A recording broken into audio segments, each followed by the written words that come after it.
भगवत प्राप्ती करता विचार भगवान सांगतात सत्व संशुद्धी, अभयम सत्व संशुद्धी, ज्ञान योग व्यवस्थिती, दानम दमश्च. 3 श्लोकामध्ये 26 गुणांचा विचार आहे. पहिले 3 श्लोक 16व्या अध्यायाचे.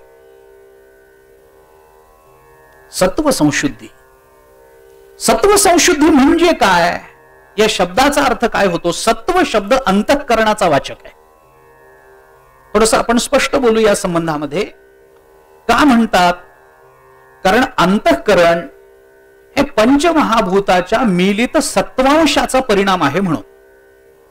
सरळ वेदांत दृष्टीने किंवा जगन निर्मितीच्या दृष्टीने जेव्हा आपण याचा विचार करू, उत्पत्ती आणि लय चिंतनाचा विचार करताना, त्यावेळेला अंतःकरणाला सत्व म्हणायचं कारण काय आहे? कारण अंतःकरण 5ही महाभूताच्या मिलित सत्वांशाचा परिणाम आहे, त्यामुळे त्याला सत्व असं म्हटलंय. आणि त्याची संशुद्धी म्हणजे त्याची निर्मलता. इथे अंतःकरण कोणत्याही अर्थाने घ्या, पण ज्ञानेश्वर महाराजांनी ज्या अर्थाने घेतलाय त्याच्यावरच मला बोलायचं आहे. ज्ञानेश्वर महाराज म्हणतात सगळ्या अंतःकरणाचा विचार करण्यापेक्षा फक्त सत्व या शब्दाचा अर्थ करा बुद्धी, निर्मल बुद्धी. परमात्मा प्राप्ती करता सगळ्यात उचित आमची बुद्धी निर्मल असली पाहिजे. ती मलिन असून चालणार नाही. मलिन बुद्धी, निर्मल बुद्धी काय विचार आहेच आहे, करायचाच आहे त्याचा. का बाबा बुद्धीचा विचार केला गेला? कारण बुद्धी ही मनुष्य प्राणी सोडला तर इतरांना नसतेच. बुद्धी नाही असं मनुष्य या जगताच्या पाठीवर नाही. म्हणजे अगदी साधं सरळ बोलायचं झालं, मी क्षमा मागून बोलेन की आपल्यापैकी कुणाला बुद्धी नाही त्याने हात वर करा बरं. तर असं कोणीच करू शकत नाही. कोणीच करू शकत नाही. आणि करू शकत नाही, करत नाही असं नाही, तो करू शकत नाही. का करू शकत नाही? मी त्याचं साधं सरळ कारण सांगतो. समजा एखाद्याने अत्यंत नम्रतेनं नाही नाही हो मला बुद्धी नाही, मी हात वर करतो असं म्हणून जर त्याने हात वर केला, तर मला त्याला इतकंच विचारायचं आहे की बुद्धी नाही म्हणून तू जर हात वर केला असशील तर आपल्याला बुद्धी नाही म्हणून आपण हात वर करावा इतकी तरी बुद्धी तुला आहेच की नाही? इतकी तरी बुद्धी आहे हे मान्य करावं लागेल की नाही? बुद्धी नाहीच नाही असं कसं होईल? कोण आहे असा जीव की ज्याला बुद्धी नाहीये? कोण आहे असा माणूस की ज्याला बुद्धी नाहीये? आमची अडचण बुद्धी नसण्याची नाही आहे. आमची अडचण बुद्धी असूनही ती शुद्ध नसण्याची आहे, ज्याचा विचार भगवान विशेषत्वाने अधोरेखित करतात. बुद्धी नाही ही अडचणच नाही आहे. देवाने सगळ्यांना बुद्धी दिली आहे म्हणून तर नोटबंदीच्या काळात चालली की नाही? चालली ना, चालली ना, त्यावेळेला चालली ना, म्हणजे आहे ना, होती ना. मग अडचण कुठे आहे? ती याच मार्गात का नाही चालत? कारण या मार्गामध्ये शुद्ध लागते. तेव्हा जी चालली होती ती शुद्ध नव्हती. मग कुणाच्या नावावर ठेवायचे, किती ठेवायचे, ते शुद्ध बुद्धीचं लक्षण आहे का नाही मला माहिती नाही. कदाचित व्यावहारिक शहाणपण असेल त्याच्यामध्ये, मी नाकारत नाहीच आहे. व्यावहारिक शहाणपणा त्याच्यात मान्य करावा लागेल. असो, तो स्वतंत्र मुद्दा. मी पुन्हा एकदा सांगतो, बुद्धी नाही ही आपली अडचण नाही, हा आपला प्रश्न नाही. असलेली बुद्धी प्रांजल आहे का? पारदर्शी आहे का? ती परमात्मा स्वरूपाचं ग्रहण करण्याच्या योग्यतेची आहे का? हा मुद्दा आहे. मी पुन्हा एकदा भावार्थ रामायणामध्ये आपल्याला नेईन. नाथ महाराजांनी याच्या फार सुंदर चिंतन मांडलंय बुद्धीच्या संबंधात. या ज्या रामचंद्र प्रभू हे जर आत्मतत्व असेल तर नाथ महाराज म्हणतात कैकेयी ही कुबुद्धी आहे, मंथरा ही दुर्बुद्धी आहे, कौसल्या ही सद्बुद्धी आहे. प्रत्येकीला नाथ महाराजांनी या सगळ्यांना बुद्धी म्हटलंय आणि त्याची लक्षणेनं नाथ महाराजांनी ते लावून दिलंय. तसं का म्हणायचं? आमची बुद्धी कोण आहे? कौसल्या आहे का सुमित्रा आहे? बहुधा तर या दोघी नसतीलच. कैकेयी आहे का मंथरा आहे? आमची बुद्धी कोण आहे? बुद्धी आहे पण मलिन आहे. का बुद्धीचा विचार? कारण एक आहे त्याचं. कारण 2-3 प्रमाण मी आपल्याला अशी देईन. बुद्धीनं परमात्म्याची प्राप्ती होते. मी दोन्ही प्रमाण देतो, दोन्ही बाजूची प्रमाण देतो. एका बाजूने नाथ महाराज असं, ज्ञानेश्वर महाराज असं म्हणतात, आपण ज्ञानेश्वरी काढा. एका बाजूने ज्ञानेश्वर महाराज असं म्हणतात, मनाची नखी न लगे, बुद्धीची दृष्टी न रिगे, ते इंद्रिया किर जोगे काय होईल. परमात्मा प्राप्तीचा विचार करताना भगवत दर्शनाच्या संबंधामध्ये ज्ञानोबराय म्हणतात, अरे त्या परमात्म्यापर्यंत मनाचं नख पोचत नाही, बुद्धीची दृष्टी पोचत नाही, ते इंद्रियांना काय ग्रहण होईल. ते इंद्रिया किर जोगे काय होईल. इंद्रियांना ग्रहण होईल ती बुद्धी? नाही होणार. तो परमात्मा इंद्रियांना ग्रहण होईल? होणार नाही. कारण परमात्मा अत्यंत सूक्ष्म आहे. आमची इंद्रिय स्थूल बघतात. थोडस सूक्ष्म बघणारं मन आहे, पण मनाचं नखही तिथपर्यंत पोचत नाही. त्याच्यापेक्षा विचाराची सूक्ष्मता जास्त असेल तर विचार करणारी बुद्धी आहे, त्या बुद्धीची दृष्टी सुद्धा परमतत्वापर्यंत जात नाही. एका बाजूला ज्ञानेश्वर महाराजांचं हे मत, आणि तेच ज्ञानेश्वर महाराज 5व्या अध्यायामध्ये म्हणतात, बुद्धी निश्चये आत्मज्ञान ब्रह्मरूप भावी आपण आपण ब्रह्मनिष्ठा राखे पूर्ण तत्परायण अहर्निशी. इथं बोलताना ज्ञानेश्वर महाराज म्हणतात, बुद्धी निश्चये आत्मज्ञान. बुद्धी निश्चयाने आत्मज्ञान होतं. निश्चय बुद्धीनेच करावा. निश्चयात्मिका बुद्धी ही. अंतःकरणाचा विचार करताना प्रत्येक अंतःकरण वेगवेगळ्या कार्यानं वेगवेगळ्या नावाने ओळखलं जातं. निश्चय करणारी बुद्धी आहे, संकल्प विकल्प करणारं मन आहे, चिंतन करणारं चित्त आहे, आणि मीची जाणीव करून देणारा अहंकार आहे. मन, बुद्धी, चित्त, अहंकार याच्यातली बुद्धी निश्चय करते. म्हणून या बुद्धीचा विचार करताना गीतेने 2 पद्धतीनं केला. व्यवसायात्मिका बुद्धी एकेह कुरुनंदन बहुशाखा ह्यनंताश्च बुद्धयो अव्यवसायिनाम. गीता बोलते. मी आता तिकडे येत नाही, पण बुद्धी निश्चयी आत्मज्ञान असं ज्ञानेश्वर महाराज म्हणतात. बुद्धीनं परमात्मा प्राप्ती आहे. बुद्धीनेच परमात्मा कळेल. कसा कळेल? आमचे आजोबा एक दृष्टांत सांगायचे, आठवलं म्हणून सांगतो. गायीमध्ये दूध आहे, गायीच्या सर्वांगात दूध आहे, पण ते कुठूनही काढता येतं का? काढता येत नाही ना. गायीच्या सर्वांगामध्ये आहे. उगीच आपण जिभेचं दोहन केलं तर दूध नाही निघणार. कानातून दूध काढण्याचा प्रयत्न केला, नाही निघणार. शेपूट ओढल्यानंतर दूध निघेल, नाही निघणार. तिच्या तोंडातून एखादा पाईप आत टाकून ओढून घ्यायचा प्रयत्न केला पोटातलं दूध, तर नाही येणार, नाही येणार. मग गायीमध्ये दूध आहे, पण ते कुठून घ्यावं लागतं? ते सडातूनच निघतं, अन्यत्र निघत नाही.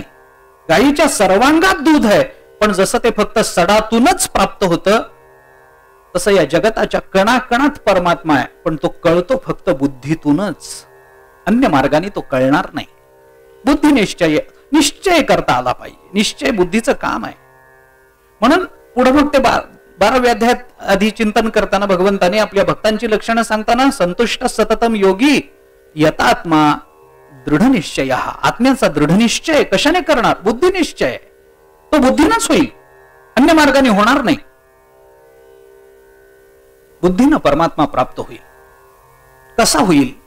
परमात्मा तर सूक्ष्म, त्याच्याकरता जी बुद्धी चिंतन करणारी निश्चयात्मिका जी बुद्धी आहे ती सुद्धा तेवढीच सूक्ष्म हवी. माझं म्हणणं नाही, उपनिषद बोलतं, एष सर्वेषु भूतेषु गूढोत्मा न प्रकाशते दृश्यते त्वग्रया बुद्ध्या सूक्ष्मया सूक्ष्मदर्शिभी. कठोपनिषद.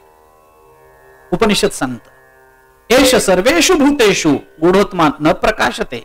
सर्वेषु, अरे सर्व भूतांच्या अंतरी तो परमात्मा आहे महाराज. सर्वांच्या हृदय देशी मी अमुका आहे ऐसी बुद्धी स्फुरे अहर्निशी. ते वस्तुगामी, पण कोण स्फुरे? बुद्धी स्फुरे अहर्निशी. ते वस्तुगामी. सर्वस्य चाहम हृदि सन्निविष्टो. या श्लोकावरचं भाष्य बघा ना ज्ञानेश्वर महाराजांचं. सर्वांच्या हृदय देशी मी अमुका आहे ऐसी बुद्धी स्फुरे अहर्निशी. ते वस्तुगामी. अर्जुना, ते बुद्धीला कळेल. गूढोत्मा न प्रकाशते. सर्वांच्या अंतर्यामी परमात्मा आहे, पण तो गूढ आहे, प्रकाशक नाही आहे, प्रकाशित नाही आहे. तो प्रकाशक आहे पण प्रकाशित नाही आहे. का नाही आहे? त्याची कारण अनंत, पण एकच कारण जर आपल्याला समन्वयानं सांगायचं झालं तर असं म्हणता येतं, अज्ञानानं मायेनं तो तिरोहित झाल्यासारखा होतो. त्यामुळे गूढोत्मा न प्रकाशते, तो प्रकाशित नाही आहे. मग तो कशाने प्रकाशित होईल? त्याच्याकरता काहीतरी प्रकाशन करणारं कुणीतरी पाहिजे ना. मग कोण प्रकाशित करू शकेल? कोण प्रकाशित करेल? अंतःकरण, बुद्धी. कोणती बुद्धी? दृश्यते. कुणाला दिसेल? तू अग्रया बुद्ध्या. दृश्यते तू अग्रया बुद्ध्या, सूक्ष्मया. बर, एवढा होऊनही तो जरी सूक्ष्म असला तरी कुणाला दिसेल? सूक्ष्मदर्शीभिः. ज्या सूक्ष्मदर्शींची बुद्धी अग्रया, अग्र शब्दाचा अर्थ आहे टोक. अग्र शब्दाचा अर्थ आहे टोक, अणकुचीदारपणा आपल्या भाषेत बोलायचं झालं तर. एखादी सुई असते की नाही, सुई, त्याचं पुढचं टोक अणकुचीदार असतं, अग्र म्हणतो आपण तिला. बुद्धी तशी झाली पाहिजे, अणकुचीदार झाली पाहिजे. आणि जे सूक्ष्मदर्शी आहेत, म्हणजे ज्यांना सूक्ष्म बघणं शक्य आहे, बघण्याची सवय आहे, बघण्याचा अधिकार आहे, अशी जे सूक्ष्मदर्शी, त्यांच्या अतिशय अग्रबुद्धीला हा परमात्मा दृश्यते. परमात्मा दिसतो. पण कुणाला दिसतो? अग्रया बुद्ध्या. शब्द काय वापरला? बुद्ध्या. बुद्धीला दिसतो. म्हणून बुद्धी शब्द घ्या. अंतःकरण. कारण का? आता वेदांताचा जर विचार करायचा झाला तर पदार्थाकडे जाणारी अंतःकरण वृत्ती त्या पदार्थाला प्रकाशित करते. कारण अंतःकरण हे सत्वांशाचा, मिलित सत्वांशाचा परिणाम आहे. आणि सत्वगुणाचा हा धर्म आहे की ते प्रकाशक असतं, प्रकाशमान असतो सत्वगुण. आपण 14वा अध्याय वाचा ना गीतेचा. सत्वगुणा तत्र सत्वम निर्मलत्वात् प्रकाशकमनामयम् सुखसंगेन बघ्नाति ज्ञानसंगेन चानग. 14वा अध्याय. सत्वगुणाचं वर्णन करताना भगवान बोलतात तत्र सत्वम निर्मलत्वात्. निर्मल आहे सत्वगुण. प्रकाशकम अनामयम. प्रकाशक आहे, अनामय आहे. सत्वगुणाचं वर्णन आहे. हा, तो सत्वगुण असला तरी शेवटी गुणच आहे म्हणून तो बांधून नाही टाकणार आहे. सुखसंगेन बघ्नाति ज्ञानसंगेन चानग. ज्ञान आणि गुण सुखाने तो बांधून टाकेल हा प्रश्न स्वतंत्र आहे, पण तो प्रकाशक आहे. म्हणून पदार्थाकडे गेलेली अंतःकरण वृत्ती असं आहे. न्यायशास्त्राचा आणि वेदांताचा जर आपण विचार केला तर आपल्याला लक्षात येईल. हे थोडं कठीण जाईल आपल्याला, पण ऐकायला काही हरकत नाही. वस्तूवर 2 पद्धतीचे अंधकार आवरण असतात. एक अज्ञानाचं आवरण असतं आणि एक अंधकाराचं आवरण असतं. माझ्यासमोर एखादं फूल आहे, माझ्यासमोर एखादी वस्तू आहे. ही वस्तू जेव्हा मी पाहतो, माझ्यासमोर घट आहे, अयम घटः असं म्हणतो, हा घट आहे, हे घड्याळ आहे असं जेव्हा मी म्हणतो, तेव्हा त्याच्या मागे एक मोठी प्रक्रिया असते वेदांताच्या दृष्टीने. उगीच मी बघितलं ना हे घड्याळ आहे हे म्हणतो, इतकं ते साधं सोपं नाही आहे. पहिल्यांदा इथे काहीतरी आहे असं जाणवतं. त्यानंतर माझी अंतःकरण वृत्ती माझ्या नेत्र नावाच्या इंद्रियाच्या माध्यमातून त्या पदार्थापर्यंत पोहोचते. बाह्य दिव्याचा किंवा सूर्याचा प्रकाश त्याच्यावरचं अंधकाराचं आवरण दूर करत असतं आणि सत्वशील असणारी माझी अंतःकरण वृत्ती त्याच्यावरचं अज्ञानाचं आवरण दूर करत असते. म्हणून प्रकाश नसला तरी पदार्थ कळत नाही आणि अज्ञान असलं तरी पदार्थ कळत नाही. याच्याकरता प्रकाश, अंधकाराच्या निराकरणाकरता प्रकाशाची अपेक्षा असते आणि अज्ञानाच्या निवृत्ती करता अंतःकरण वृत्तीची आवश्यकता असते. कारण अंतःकरण सत्वांशाचा परिणाम आहे ना, आणि सत्वगुण हा प्रकाशक आहे ना, मग अंतःकरण त्या पदार्थावरचं अज्ञानाचं आवरण दूर करतं. आणि अज्ञानाचं आवरण गेलं की मग मी म्हणतो हा घट आहे, हे घड्याळ आहे, हा ग्रंथ आहे, हे फूल आहे, हे नंतर मला कळतं. एक ज्ञानाची प्रक्रिया आहे वेदांतामध्ये. अनभिज्ञ पदार्थाच्या बद्दल मी असं कधी म्हणू शकत नाही. अननुभवित पदार्थाच्या बद्दल मी असं म्हणू शकत नाही की हे अमुक अमुक आहे म्हणून. म्हणून कधीतरी मला कुठल्या तरी पदार्थाबद्दल असं विचारावं लागतं की हे काय आहे. म्हणजे हे काहीतरी आहे हे मला कळतं. का कळतं? अंधकाराचं आवरण दूर झालंय, पण अंतःकरणाने प्रकाश न टाकल्यामुळे अज्ञानाचं आवरण दूर झालं नाही. मी विचारतो हे काय आहे, आणि मग कुणीतरी मला सांगतं हे अमुक अमुक आहे, हे घड्याळ आहे, हे फूल आहे. आणि मग पहिल्यांदा मला बोध होतो आणि मग दुसऱ्या वेळेला मी त्याचं नाव सांगू शकतो. ती प्रक्रिया अजून स्वतंत्र. म्हणजे अंतःकरण किंवा बुद्धी ही प्रकाशक आहे. अर्थात वेदांताने पंचदशीने त्याचं चिंतन करताना काय केलंय, पंचदशी असं म्हणते की अंतःकरण परमात्म्यापर्यंत जाऊन परमात्म्याला प्रकाशित करत नाही, कारण परमात्मा स्वयंप्रकाश आहे. म्हणून पंचदशीने त्याच्याकरता वापरलेला शब्द असा आहे, प्रकाशन असा शब्द पंचदशी वापरत नाही, निरावरण असा शब्द पंचदशी वापरत. पंचदशीने त्याला निरावरण म्हटलंय, ज्ञान म्हटलं नाही, प्रकाशन म्हटलं नाही, निरावरण. निरावरण वेगळं, प्रकाशन वेगळं. आता बऱ्याच वेळेला आम्हाला ग्रंथ हे झालंय की ज्ञानेश्वरी नवीन छापून आली, ज्ञानेश्वरीचं प्रकाशन. ज्ञानेश्वरीचं प्रकाशन नसतं, तीच प्रकाशक आहे, तिचं काय प्रकाशन करत. उद्या सूर्याचं प्रकाशन कराल तुम्ही, गाथ्याचं प्रकाशन असतं काय नाही. मग फक्त त्याला जे कापडाने झाकलेलं असतं ते आवरण दूर करायचं असतं, त्याला निरावरण असं म्हणतात. तिला निरावृत करायचं असतं आपल्याला, तिचं प्रकाशन नाही करायचं. ज्ञानेश्वरीचं प्रकाशन नसतं जगात कुठेही, पत्रिकेत काही लिहू द्यात. ज्ञानेश्वरीचा प्रकाशन सोहळा कोण करणार? स्वतः भगवान आले तरी सुद्धा ज्ञानेश्वरीचं प्रकाशन करू शकत नाहीत. आपण कोण की झाड की पत्ती? आपण नाही, आपण त्याचं निरावरण. निरावरण करण्याकरता प्रमुख पाहुणा लागतो, हे मान्य. ते का तर चमकीचा कागद काढायला कोणीतरी चमकीचा माणूस लागतो, एवढंच आहे. दुसरं काय कारण असतं? कोणीतरी एखादा चमकदार लागतो की तो चमकीचा कागद दूर करतो, दूर झाला की मग ते निरावरण, एवढंच. कशासाठी हे सगळं सांगतो?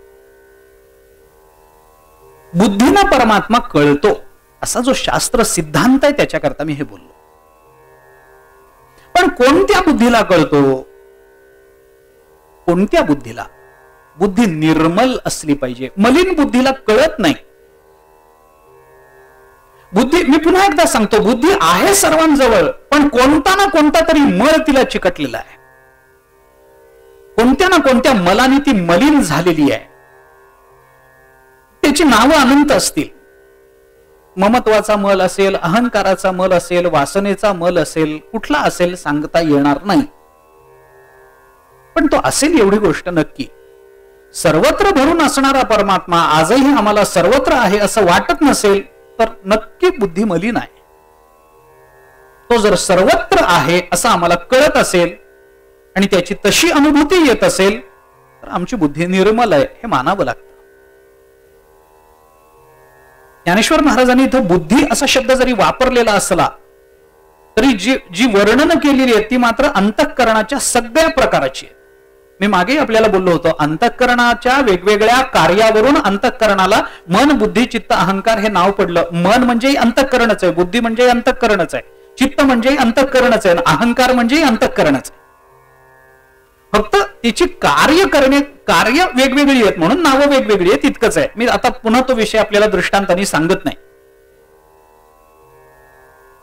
ज्ञानेश्वर महाराजांनी सगळंच सांगितलंय. कोणती बुद्धी? शुद्ध बुद्धी. आमची बुद्धी, तुकाराम महाराजांचा एक अभंग आहे. तुकाराम महाराजांनी म्हटलंय, अनेक बुद्धीचे तरंग क्षणोक्षणा पालटे रंग धरू जाता संग तव तो होय बाधक. साधक नाही होतो, बाधक. का? कारण अनेक बुद्धीचे तरंग आहेत, अनेक बुद्धी. ती अनेकत्वाला प्राप्त झालेली बुद्धी उपयोगाची नाही. तिला व्यवसायात्मिका आणि अव्यवसायात्मिका हे दोन प्रकार जे केलेत त्याच्यामध्ये त्याचा उत्तरार्ध बघा. व्यवसायात्मिका बुद्धी एकेह कुरुनंदन बाजूला ठेवा. बहुशाखा अनेक बुद्धीचे तरंग अनंताश्च बुद्धयो अव्यवसायी नाम. अशा अव्यवसायी बुद्धीला परमात्मा प्राप्ती होणार नाही. मग कोणत्या बुद्धीला होते? ज्ञानेश्वर महाराजांच्या भाषेत जर बोलायचं झालं तर मी एकच वाक्य सांगतो, बाकी संदर्भ देत नाही. एक वाक्य ज्ञानोबारांनी फार गोड सांगितलं मला. ज्ञानोबाराय म्हणतात, जी बुद्धी परमात्म्याची पतिव्रता असते तिलाच परमात्मा कळतो. याच्यात काव्य म्हणाल तर काव्य आहे, याच्यामध्ये तुम्ही काय साहित्य म्हणाल तर साहित्य आहे, याच्यामध्ये तुम्ही तत्वज्ञान म्हणाल तर तत्वज्ञान आहे. एकच वाक्य ज्ञानोबाराय बोलले, जी बुद्धी परमात्म्याची पतिव्रता आहे. आता पतिव्रता म्हणजे काय हे मला स्वतंत्र सांगावं लागू नये. परमात्म्याशिवाय जी दुसऱ्याचा विचारच करत नाही. तुकाराम महाराजांचा आणखीन एक अभंग आहे. देवाजवळ प्रार्थना करताना तुकोबाराय म्हणतात, दुर्बुद्धी ते मना कदानुपजो नारायणा. तेव्हा आमच्या ठिकाणी दुर्बुद्धी कधीही निर्माण होऊ नये एवढंच आमच्यावर करा, एवढी कृपा करा. दुर्बुद्धी निर्माण होऊ देऊ नका. बुद्धी, चांगली बुद्धी असणं, सच्शील बुद्धी असणं कशावर अवलंबून आहे, काय आहे? महाभारत पहा. त्याकरता आपण चांगल्या कुळात जन्माला आलेले सुद्धा दुर्बुद्धी असतात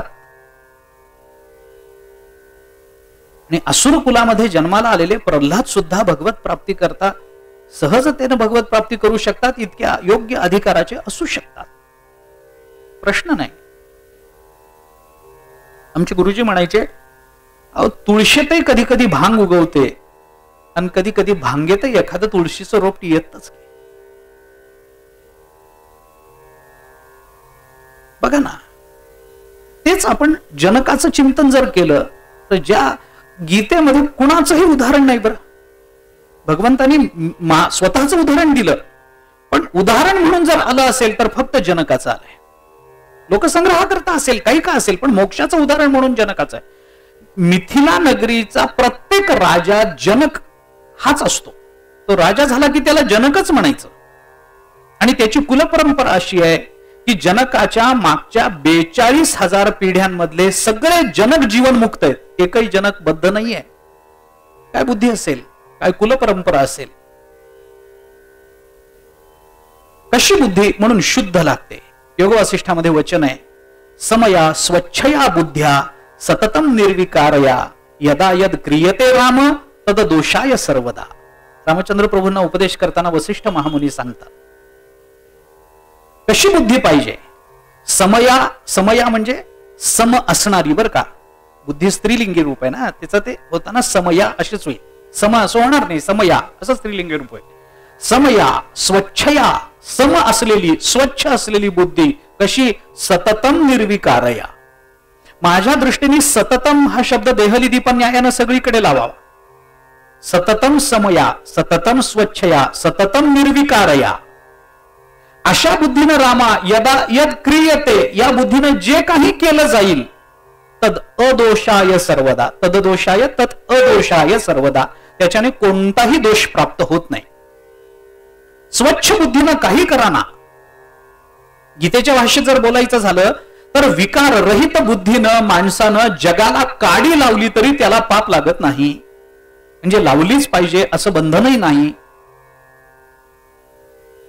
हत्वापि सईमान लोकान न हंती न निबध्यते. गीता बोलते, हत्वापि इमान लोकान हत्वापि, या सगळ्या जगालाचा त्याने नाश केला. सगळ्या जगाला मारून टाकलं, सगळ्या जगाला काडी लावली. हत्वापि इमान लोक, इमान लोकान हत्वापि न हंती, त्यांनी मारलं असं होणार नाही. न निबध्यते, तो बंधनात पडणार नाही. कितीतरी प्रमाण आपल्याला गीतेतून देता येतील. पण तेच अर्जुना, तू जर अहंकारानं बद्ध झालास तर तू परमार्थ करशील तरी सुद्धा बद्धच होशील. आणि तू निर्विकल्प मनानं, विशुद्ध बुद्धीनं जगाला काडी लावशील तरी तुला त्याचं पाप लागणार नाही. काय व्यस्त प्रमाण आहे, काय गणित आहे. अहंकारानं परमार्थ करणारा बद्ध होतो आणि निरहंकारी होऊन जगाला काडी लावणारा मुक्त होतो. अरे कुठलं गणित आहे, कुठल्या तत्वज्ञानामध्ये हे बसतं? आमचं दुर्दैव हे आहे की आम्ही कृतीकडे बघतो, त्याच्या मागच्या विशुद्ध भावनेकडे बघत नाही. भगवान नेमकं त्या वर्मावर बोट ठेवतात. म्हणून ती बुद्धी चांगली असणं, ती शुद्ध असणं, याचा विचार स्वतंत्रतेने करावा लागेल. शुद्ध बुद्धी म्हणजे काय? मलरहित. बुद्धीमध्ये मल असतात, पुष्कळ असतात. मग ती कोणकोणत्या? त्या महाभारतामध्ये एक वचन आहे, बुद्धौ कलुषभूतायाम विनाशे प्रत्युपस्थिते अनयो नय संकाशो हृदयान्नापसर्पती, असं एक वचन आहे. बुद्धौ कलुषभूतायाम, एकदा बुद्धी कलुषित झाली, विनाशे प्रत्युपस्थिते, आणि आपला विनाश आपल्या अतिजवळ येऊन थांबलेला असेल, विनाश जवळ आलेला आहे, आणि आपली बुद्धी जर कलुषित झालेली असेल तर काय होतं? अनयो नय संकाशो हृदयान्नाप सर्पती. अनीती हीच नीती म्हणून आपल्या हृदयामध्ये ठाण मांडून बसते, असं महाभारताने म्हटलंय. अनीतीला नीती कधी समजलं जातं? अनीतीला नीती समजण्याचं कारण काय? हेच कारण आहे, बुद्धी बदलली. एक बुद्धी बदलली, सगळं जीवन बदलून जातो. बाकी काही बदलायचं कारण नाही. मला सांगा, आपण म्हणतो अहो माणूस फार बदलला हो, म्हणजे नेमकं काय झालं हो? त्याच्या हाताच्या ठिकाणी पाय आले आणि पायाच्या ठिकाणी डोळे आले असं झालं? बदलला म्हणजे काय? परिवर्तनाच्या ज्या भूमिका, आजच्या काळातली भाषा बोलतो मी, भले सामाजिक परिवर्तन घ्या अथवा व्यक्ती परिवर्तन घ्या, मला त्याच्यात आत्ता फरक करायचा नाहीये. पण ज्या परिवर्तनाच्या भूमिका आज आम्ही मांडतो किंवा विचारवंतांनी मांडलेले आम्ही स्वीकारतो, त्याच्यामध्ये समाज परिवर्तन होतं. म्हणजे काय होतं? समाज अख्खा बदलत नसतो. समाजाला दिशा देणाऱ्या माणसांची बुद्धी बदलत असते आणि मनुष्य आंधळेपणाने बदललेल्या बुद्धीचा मागोमाग जात असतो. आपण म्हणतो समाज परिवर्तन, एवढंच आहे. अर्थात सामाजिक परिवर्तनाच्या या व्याख्या समाजशास्त्राच्या कोणत्याही पुस्तकात आपल्याला दिसणार नाहीत. त्याच्याकरता ज्ञानेश्वरीच वाचावी लागेल, त्याच्याकरता गाथाच पाहावा लागेल, दुसरा मार्ग नाही. मला क्षमा करा, मला कोणत्याही शास्त्राचा अवमान करायचा अधिकार नाही आणि करण्याची इच्छाही नाही. पण मला हे सांगण्याचा अधिकार आहे आणि इच्छाही आहे की जगातल्या सर्व शास्त्रांचा परामर्श संत वाङ्मयामध्ये घेतलेला असतोच असतो. हे मात्र मला नक्की सांगायचं आहे. मी अनेक वेळेला अभिमानाने सांगतो, प्रसंगी तुम्हाला अहंकार वाटत असला तरी तो वाटू देत, अभिनिवेश वाटला तरी तो वाटू देत, पण मी हे अगदी आग्रहानं सांगतो, पुन्हा पुन्हा सांगतो की जगामध्ये असा विषय नाही की ज्याची चर्चा ज्ञानेश्वरीन गाथ्यामध्ये नाही. समाजाच्या, व्यक्तीच्या अत्यंतिक कल्याणाकरता ज्या ज्या विचारांची अत्यंत आवश्यकता आहे, त्या त्या विचारांचा निरपेक्ष परामर्श संत वाङ्मयामध्ये असतोच असतो. आपण चिंतन करून पहा, ज्ञानेश्वरीत काय नाही, गाथ्यात काय नाही, दासबोधात काय नाही, नाथ भागवतात काय नाही, सांगा ना. तुम्ही काही सांगा, कारण काहीही सांगितलेलं असलं, आता त्याचाही संकोच करून एक वर्माचं वाक्य उच्चारतो आणि पुढे चालतो. तुम्ही काहीही, कोणताही विषय सांगा, तो धर्म अर्थ काम मोक्ष याच्या पलीकडे नसतोच. काही सांगा, धर्म अर्थ काम मोक्ष याच्या पलीकडे पाचवा विषय नाही जगाला हो. तुम्ही काही सांगा, तो याच्यामध्ये बसतो आणि याचीच चर्चा संत वाङ्मय करतं.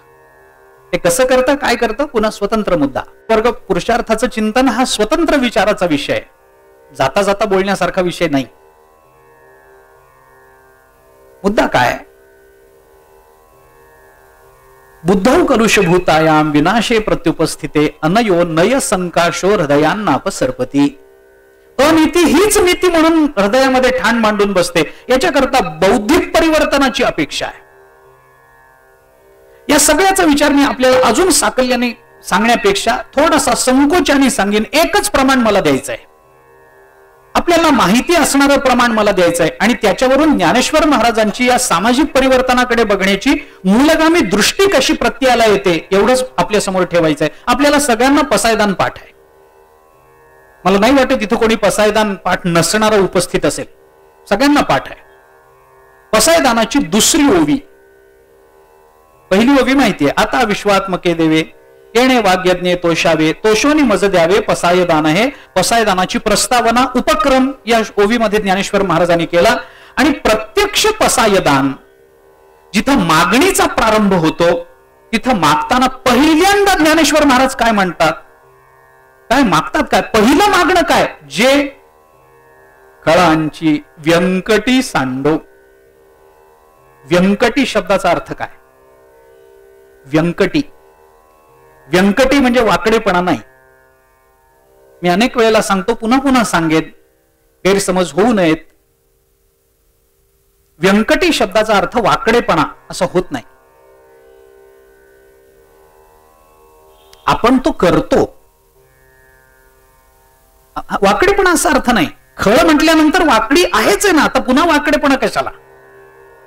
तो खळ आहे. खळ, जे खळांची असा शब्द वापरला आधी, खळ आहे म्हणजे व्यंकटी या शब्दाचा अर्थ जर वाकडेपणा असा असेल तर व्यंकटेश या शब्दाचा अर्थ वाकडेपणाचा देव असा करायचा काय?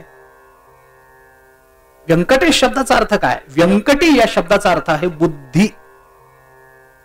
खळांची व्यंकटी सांडो म्हणजे काय? खळांची खळ आहेत म्हणजे ज्यांची बुद्धी वाकडी आहे त्यांनाच खळ म्हणतात.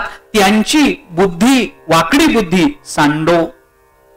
परिवर्तनाचा पहिला विचार, परिवर्तनाची पहिली मागणी ज्ञानेश्वर महाराजांनी कुठून केली असेल? बुद्धी परिवर्तन. कारण तिथंच सगळ्या परिवर्तनाचं मूळ आहे.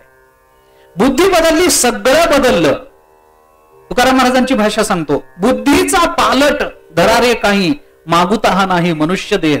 तुकोबराय म्हणतात, बुद्धीचा पालट धरा तुम्ही, बाकीचा पालट धरू नका. बाकीची परिवर्तन बुद्धीच्या परिवर्तनात अनुषंगिक आहेत. बाकीची परिवर्तन बुद्धीच्या परिवर्तनामध्ये अध्याहृत आहेत. ती होतच राहतील, गृहीत आहेत, काही म्हणा तुम्ही त्याला, ती होतच राहतील. बुद्धी बदलली, जीवन बदलायला वेळच नाही. माणूस बदलला म्हणजे काय? अहो काय माणूस होता आणि कसा झाला बघा ना, आता वारी करतो, तो बदलला नाही, त्याची बुद्धी बदलली. शरीर बदललं नाही, ठेवण बदलली नाही, पोट तेवढंच आहे, रंग तोच आहे, उंची तीच आहे, ठेवण तीच आहे, चण तीच आहे. मग बदलला काय बदलला? बुद्धी बदलली. बुद्धीचा पालट. जे खळांची व्यंकटी सांडो. ज्ञानेश्वर महाराज बदल कुठून मागतात बघा ना. कारण एकदा बुद्धी बदलली की दृष्टादृष्टावरचा विजय हातात आहे. मानवी जीवनाचा आलेख कुठून सुरू झाला ज्ञानेश्वर महाराजांचा? बुद्धीपासून सुरू झालेला मानवी विकासाचा आलेख ज्ञानेश्वर महाराज कुठपर्यंत नेतात? दृष्टादृष्ट विजय होवावेजी. हा आलेखाचा शेवट आहे. सुरू कुठून झाला आलेख? खळांची व्यंकटी सांडो.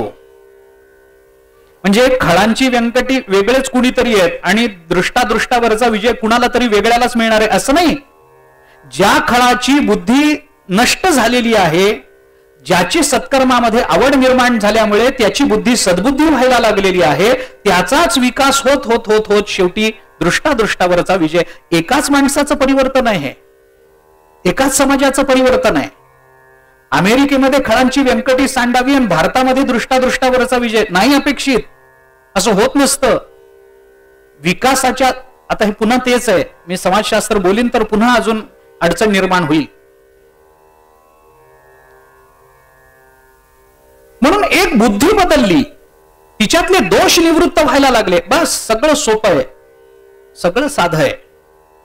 योग सुद्धा एरवी अवघड वाटतो मला. मी पुन्हा एकदा, कदाचित विषयांतर होईल पण जाता जाता सांगू नाही जाईल. परमार्थ करणाऱ्या माणसाला त्याच्या गुरुनी म्हणा, त्याच्या कोणी मार्गदर्शकांनी म्हणा, अन्य कोणी म्हणा, त्याला जेव्हा एखादं साधन सांगितलं जातं त्याच्यासाठी, तेव्हा पहिलं त्याचं हेच म्हणणं असतं, फार अवघड आहे हो, तुम्ही किती सोपं सांगा. अवघड. माझं तर थोडंसं अवलोकन माझं थोडं वेगळं असेल कदाचित, पण मला असं वाटतं की काही सांगितलं तरी माणसांना पटत नसतं. अवघड सांगितलं तर ते म्हणतात आमच्याच्यानं हे काय होईल, आणि सोपं सांगितलं तर म्हणतात याच्यानं काय होईल. कुंडलिनी जागी कर, आमच्याच्याने काय होणार? नोकरीची माणसं कुठं नोकरी करायची 8-9 तास आणि घरी येऊन कुठं कुंडलिनी? अहो घरी येईपर्यंत आम्ही जागे नसतो, कुंडलिनी कशी जागी राहील? होत नाही आमच्याच्याने, हे आमच्याच्याने होत नाही. मग नाही जमत, नामस्मरण रामकृष्ण हरी म्हण, याच्याने काय होणार आहे? म्हणजे कशावरच विश्वास ठेवायचा नाहीये. तुम्ही काही सांगा त्याला अवघडच वाटतं. कुंडलिनी योग कुणाला अवघड वाटत नाही, पण ज्याची बुद्धी सद्बुद्धी. ज्ञानेश्वर महाराजांना विचारा, ज्ञानोबराय म्हणतात एरवी योगासारखे सोपे काय आहे? ज्ञानोबराय म्हणतात अरे योगासारखं सोपं काहीच नाही या जगतामध्ये. आम्हाला वाटतं योगासारखं अवघड दुसरं काही नाही. का नाही? कारण हेच आहे, आमची बुद्धी मलिन आहे म्हणून आम्हाला साधनं कठीण वाटतात. संतांची बुद्धी शुद्ध आहे, त्यांना तीच साधनं सोपी वाटतात. नाम आम्हाला सोपं वाटतं पण सोपं नाहीये. ते नाम सोपे रे रामकृष्ण गोविंद मान्य आहे म्हटलंय, पण त्यांनी म्हटलंय ना, आम्ही म्हटलंय का ते नाम सोपे रे? ते तुकाराम महाराजांनी म्हटलंय. मग आमच्या करता काय? हे नाम सोपे रे आहे. नलगती सायास जावे वनांतरा, सुखे येतो घरा नारायण आहे. पण हे सगळं कुणा करता? त्यांच्या करता. आमच्या करता काय? तुका म्हणे सोपे आहे सर्वाहुनी, पुढचं आमच्या करता आहे. शहाणा तो धणी घेतो येते, तो शहाणा आहे. शहाणा म्हणजे काय? शुद्ध बुद्धीचा. पुन्हा तिथंच येतो मी. या सगळ्याची संगती मला तिथंच नेऊन लावायची आहे. शहाणा कोण आहे? तोच ज्याची बुद्धी शुद्ध आहे, तोच हे सहज घेऊ शकतो. त्याच्याकरता हे सोपं चाल. अहो साधा विचार करा ना, ते नाम सोपे रे रामकृष्ण गोविंद, सोपं म्हटलं की नाही? मग जर नाम इतकं सोपं आहे तर अद्वैत कुसरी विरळा जाणे का म्हटलं असेल? जर ते इतकं सोपं आहे तर विरळा जाणे का? सगळे जाणे. विरळ कशा करता? एखादाच कोणीतरी ते नाम जाणतो असं का म्हटलं असेल? कारण तेच आहे, ते सोपं आहे हे त्यांचं म्हणणं आहे. आमच्याकरता ते सोपं व्हायचं असेल तर त्याच्याकरता आमची बुद्धी, साधनेकडे जाणारी बुद्धी आमची शुद्ध असली पाहिजे. म्हणून बुद्धीचं परिवर्तन हेच जीवनाचं परिवर्तन असतं. बुद्धीचं परिवर्तन ते झालं, आमचं जीवन जे अधःपतित होणारं असतं तेच जीवन ऊर्ध्वगामी होतं, परमात्मा चरणाकडे जाणारं, आणि त्याच्याही पुढे सांगतो इतरांनाही परमात्मा चरणाकडे नेणारं होतं. नुसतं जाणारं होत नाही, नेणारं पण होतं. फक्त तेवढा बदल झाला पाहिजे. छोटासा दृष्टांत सांगेन.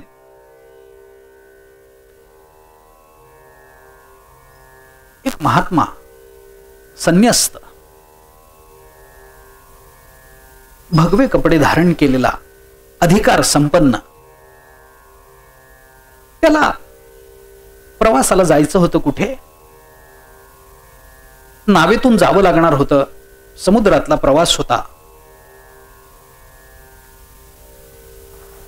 साधन नव्हतं. त्याला असं कळलं की आपल्या देशाचा राजा त्याच्या जहाजातून तिकडे जाणार आहे. ठीक आहे, राजाकडे गेला. राजाने सांगितलं मी जाणार नाही, पण आमचे काही सेवक जाणार आहेत. तुम्हाला जायचंय? जायचंय. बसला नावेमध्ये. जहाज निघालं. जहाजावरती इतरही काही मुलं होती, तरुण मुलं. टार्गट हा भगवे कपडे परिधान केलेला महात्मा शांत चित्तानं बसलेला. या मुलांना त्याची टिंगल करायची लहर आली. त्यांनी त्याला चिडवायला सुरुवात केली. काही नाही, कष्ट करायचे नसतात, भगवे कपडे घातले की आयतं पोट भरतं, घालतात. कानावर आलं. काही बोलला नाही, शांत बसला. काही भांडण नाही, चर्चा नाही. का असं बोलता? काही काय काय एक अक्षर बोलला नाही. जेव्हा त्या मुलांनी बघितलं की इतकं चिडवूनही हा काही त्याच्यावर प्रतिक्रिया देत नाही, त्यांचं धाडस वाढलं. ते जाऊन त्याला प्रत्यक्ष बोलायला लागले. लाज वाटत नाही का हो तुम्हाला? दुसऱ्याच्या दारामध्ये जाता, झोळ्या पसरता, कष्ट करायला देवाने इतकं चांगलं शरीर दिलंय. आम्ही कष्ट करतो, तुम्ही करा. कष्ट करून स्वतःच्या कष्टाचं खा ना. कशाला भगवे कपडे घालून विनाकारण भिका मागत फिरता? लाज वाटत नाही तुम्हाला? काही बोलला नाही, ऐकून घेतलं, शांत बसला. इतकं प्रत्यक्ष बोलूनही तो काही प्रतिक्रिया देत नाही, प्रत्युत्तर देत नाही. हे लक्षात आल्यानंतर ते मुलांचं धाडस अजून वाढलं. त्याने विचारलं, आपापसात चर्चा केली.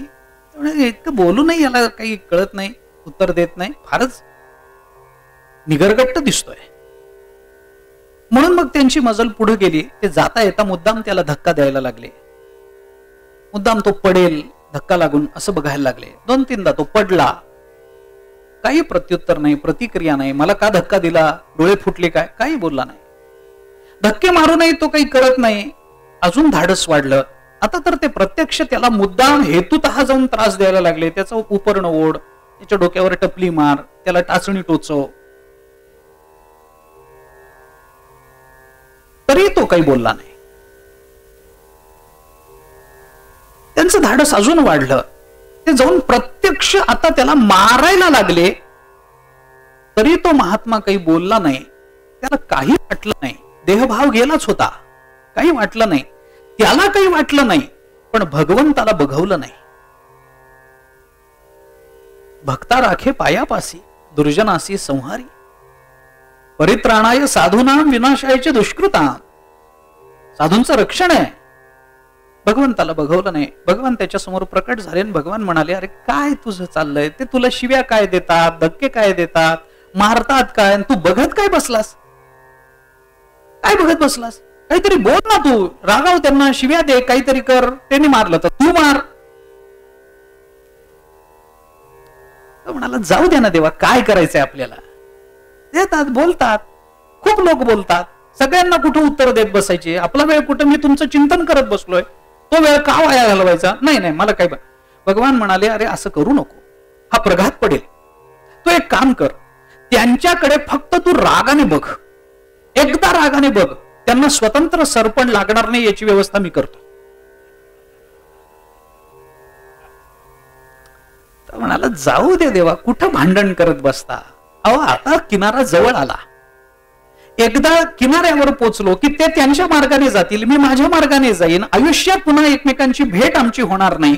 मग आयुष्यात जी माणसं कधीही पुन्हा भेटणार नाहीत त्यांच्यावर क्रोध करून जो आपण टाकून दिलेला आहे त्याला पुन्हा घरात आणण्याचं काही कारण आहे का. जाऊ द्या ना, तो क्रोध सोडून दिलाय ना, आपण सर्वसंग परित्याग केलाय ना. मग आता विनाकारण तो क्रोध हाणायचा आणि कायमस्वरूपी आपल्या घरामध्ये त्याला पुन्हा ठेवून घ्यायचं. दुर्गुणाला कशा करता, सोडून दिलं झालं. पुन्हा काही त्यांची माझी आयुष्यात भेट नाही, एक अजून अर्धा तास सहन करावं लागेल. किनाऱ्यावर उतरलो की झालं, ते त्यांच्या दिशेने मी माझ्या दिशेने, काय म्हणून चिडायचं, का म्हणून मी रागव. जाऊ द्या. भगवान म्हणाले जाऊ द्या तुझ्या करता, मी नाही जाऊ देणार, मी सोडणार नाही त्यांना. एक वेळ मला बोलले असते, माझा धिक्कार केला असता, माझा निषेध केला असता, मी काही बोललो नसतो, पण माझ्या भक्ताचा अपमान मला चालत नाही. मी त्यांना शिक्षा करणार. काय करू सांग, जाळून टाकू. अहो जाऊ द्या देवा, काय करू तू सांग, मी तुला विचारून त्यांना शिक्षा देतोय. बघ आता जे जहाज आहे ना ते ऐन समुद्राच्या मध्यात आहे, उलटवून टाकू का. सगळं जहाजच उलटवून टाकतो, सगळी स्पीड जाईल. तुला कसं घेऊन जायचं मी बघीन, सगळं जहाजच उलटवून टाकू का. महात्मा म्हणाला देवा उलटवूनच टाकायचं असेल तर त्यांची बुद्धी उलटवून टाका, जहाज नको. एकदा त्यांची बुद्धी बदलून गेले की माझ्याकडे बघण्याची दृष्टीच बदलून जाईल. मग ते माझा विद्वेष करणार नाहीत, मला त्रास द्या. बुद्धीचा पालट धरारी काय, मागुता हा नाही मनुष्य देह, तुकोबाराय बोलतात. याच देहामध्ये बुद्धी आहे, पुन्हा पुढचा देह कुठला मिळेल पुढच्या जन्मी माहित नाही. आत्ताच बुद्धीचा पालट करा. जी बुद्धी प्रपंच प्रवृत्त आहे, आसक्ती जिच्या ठिकाणी आहे, अनात्म पदार्थाचं ममत्व जिच्या ठिकाणी आहे, ती बदलून फक्त अनन्यता तिच्या ठिकाणी राहिली पाहिजे. एवढंच करा. तुकोबारायांचं म्हणणं एवढंच आहे. पण ही बुद्धी मलिन आहे. का मलिन झाली. आम्ही जन्माला आलो तेव्हा आमची बुद्धी मलिन होती काय, आमची बुद्धी मलिन होती. अरे जन्माला आलेलं कोणतं मूल असं म्हणतं की अमक्या अमक्या माणसाचा खून करायचा म्हणून मी जन्माला आलो. जन्माला आलेलं मूल निर्वैर असतं, प्रांजल असतं, शुद्ध असतं. लहान मुलाला काही कळत नसतं, अंतःकरणामध्ये वैरभाव नसतो त्याच्या, ते कुणाच्याही पोटी येऊ देत. मग इतकं जर शुद्ध असतं, इतकं जर चांगलं असतं तर ते वाढत गेल्यावरच का तसं होतं. क्षमा मागून बोलतो, गाढवाचं पिल्लू सुद्धा दिसायला चांगलंच असतं, लहान गोंडसच असतं, पण जसं जसं मोठं होत जातं तसा तसा त्याचा गाढवपणा सिद्ध होत जातो. आता हे कुठे लावायचं हा कदाचित वेगळा मुद्दा असू शकेल. लहानपणी आम्ही तसेच होतो. लहानपणी आम्हाला कुणालाही वेगळं काही, कुणाच्याही मनामध्ये कुणाबद्दल वैरभाव नव्हता, कुणाचा विद्वेष आम्ही कधी केला नाही. मग हे असं झालं का, बुद्धी अशी का बदलते. असणारी बुद्धी अचानक बदलते, काय कारण असेल. महाभारताने त्याची 3 कारणं सांगितली. शुद्ध असणारी बुद्धी अशुद्ध होते, मलिन होते. याचं पहिलं कारण सांगितलंय महाभारताने, भूक. पोटाची जी भूक असते ना ती बऱ्याच वेळेला माणसाला पापाला प्रवृत्त करत असते. क्षुधा निर्णुदती प्रज्ञाम, महाभारतातला शब्द सांगतो. क्षुधा, प्रज्ञा शब्दाचा अर्थ आहे बुद्धी. क्षुधा निर्णुदती प्रज्ञाम. क्षुधा बुद्धी बदलते. भूक लागलेला मनुष्य कोणतं पाप पोटा करता करतो, तो काही हेतुतः, अरे त्याचं पोटच त्याला गप्प बसू देत नाही. दुष्कर्म करणारी बहुतांश मंडळी दुष्कर्म करतात, ती आनंदानं करत नाहीत, पोटा करता करतात, मान्य आहे. पण पोटा करता करता करता त्यांना अशी सवय लागते की पोट भरतं पण सवय सुटत नाही, पोट भरतं. तुकाराम महाराजांचं एक वचन आहे. तुकाराम महाराज असं म्हणतात, विती एवढेसे पोट केवढा बोभाटता याचा. विधभरच आहे पोट, पण काय बोभाट आहे, अरे सगळं जग त्याच्या करता चाललं, सगळे त्याच्या मागे, ते विती एवढं सपोर्ट. पण तुकाराम महाराजांच्या बोलण्यात गंमत आहे बरं. तुकाराम महाराज विती एवढं सपोर्ट म्हणतात, त्या पोटाची रुंदी सांगितली, खोली नाही सांगितली, ते भरतच नाही. त्याची रुंदी सांगितली विती एवढंच आहे, पण खोल किती आत, अरे भरता भरत नाही. जन्म जन्मांतरात ती पोट भरत नाहीत.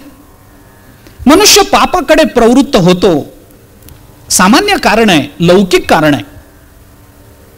दुसरं कारण असं आहे, संस्कारानं बुद्धी बदलते. महाभारताने दिलेलं दुसरं कारण आहे संस्कार. संस्काराने बुद्धी बदलते. पहिल्यांदा चांगलाच असतो, पण आई वडिलांचे संस्कार, भोवतालचं वातावरण, समाजाकडून नकळतपणाने होणारे संस्कार, या सगळ्या गोष्टी अशा आहेत, त्याच्याने माणसाची बुद्धी बदलून जाते.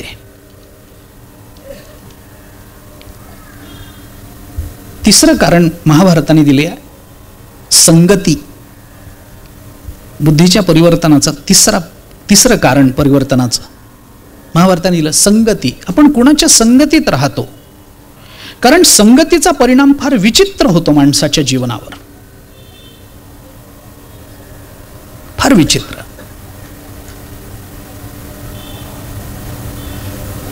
संगतीचा परिणाम असा विचित्र होतो. मी फक्त एकच युक्तिवादाचं बोलणं करीन आणि पुढे जाईल. संगतीचा परिणाम मानवी जीवनावर इतका सखोल होत असतो की ज्याची संगती आपण करतो त्याच्या अनुपस्थितीतही त्याच्या मनासारखे आपण वागत राहतो. हा संगतीचा सखोल परिणाम आहे. मी पुन्हा एकदा सांगतो, ज्याची संगती आपण करतो त्याच्या अनुपस्थितीतही त्याच्या मनासारखं वागायला लावणं हा संगतीचा आपल्या जीवनावर होणारा परिणाम आहे. अशी कितीतरी उदाहरणं. म्हणजे साधं उदाहरणाने जर बोलायचं झालं, दारूची संगती जर आपण केली तर तो आला नसतानाही एकटा प्यायला जाईल, आणि हरिपाठ करणाऱ्याची संगती केली तर कोणी नसताना एकटा बसून हरिपाठ करेल. संगतीचा परिणाम आहे. कुणाच्या संगतीत आपण राहतो, कुणाची संगती आपल्या जीवनाला प्राप्त होते, आणि ते कोणत्या अर्थाने होते.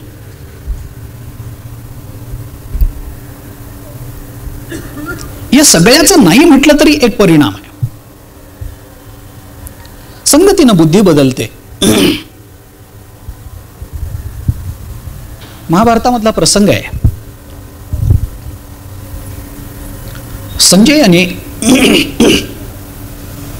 धृतराष्ट्राला खूप समजून सांगितलं, पांडवांचं राज्य आहे, त्यांचं त्यांना देऊन टाक.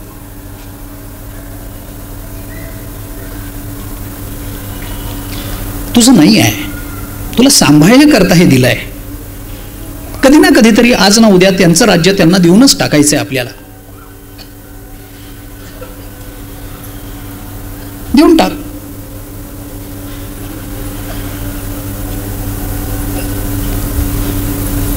संजय बोलले. महाभारतातला प्रसंग असा आहे, संजय एवढंच बोलले नाहीत, धृतराष्ट्राला नाही नाही ते बोलले, निघून गेले. संजयाच्या बोलण्यानं दुःखी झालेल्या धृतराष्ट्राने आपल्या मनाला काही शांती मिळावी, काही विचारानं शांत व्हावं मन, याच्याकरता म्हणून विदुराला आमंत्रित केलं. रात्र उत्तर रात्र होती, अर्धी रात्र सरून गेली होती. संजय बोलून निघून गेले. धृतराष्ट्र अस्वस्थ चित्तानं तळमळ तळमळ करत पडले. काय हा बोलून गेला, काय मी करतोय.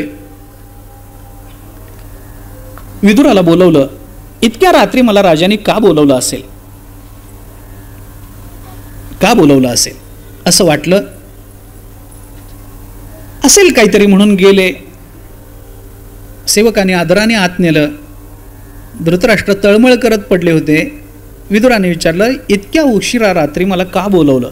त्यावेळेला धृतराष्ट्राने सांगितलं, संजय मला खूप काही बोलून गेलाय, त्याच्याने माझं चित्त अस्वस्थ झालंय, माझ्या चित्ताला शांत वाटेल असं काहीतरी सांग. असं विचारल्यानंतर विदुराने असं सांगितल्यानंतर विदुराने धृतराष्ट्राला काही उपदेश केला. तो महाभारतामध्ये विदुर नीती या नावानं प्रसिद्ध आहे. त्या विदुर नीतीमध्ये विदुराने सुद्धा धृतराष्ट्राला हे म्हटलंय की जर संजय म्हणत होते की पांडवांचं राज्य पांडवांना देऊन टाक, ते तुझी योग्य काळजी घेतील, दुर्योधनाने तुझी काय काळजी घेतली असेल, पांडवांनी आपल्या वडिलांची काय काळजी घेतली असेल त्याच्यापेक्षा जास्त तुझी काळजी ते घेतील, तुझ्याप्रती त्यांच्या अंतःकरणात पितृभाव आहे, असं सगळं सांगितल्यानंतरही तुला असं का वाटतं की राज्य देऊ नये? त्यावेळेला धृतराष्ट्राने विदुरांना सांगताना असं सांगितलं की विदुरा, तू म्हणतोस तशी माझी बुद्धी पांडवांच्या प्रती होत नाही असं समजू नकोस. एषमे सहजा बुद्धी पांडवांप्रती मे सदा, ही माझी बुद्धी पांडवांच्या प्रती नेहमी होते. नेहमी मला असं वाटतं पांडवांच्या बद्दल की हे त्यांचं राज्य आहे, त्यांचं त्यांना देऊन टाकावं, ही माझी नेहमी बुद्धी होते.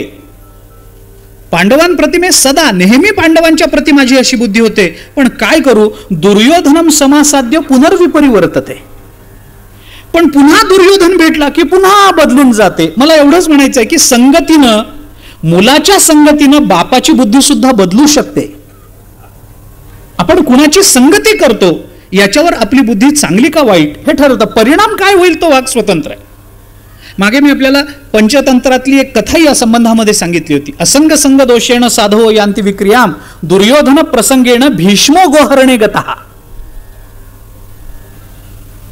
विराटाच्या गायी चोरायला गेले ना, भीष्माचार्य गेले. काही कारण होतं काय भीष्माचार्य सारख्या भगवत भक्तांनी गायी चोराव्यात का गायींचं रक्षण करावं?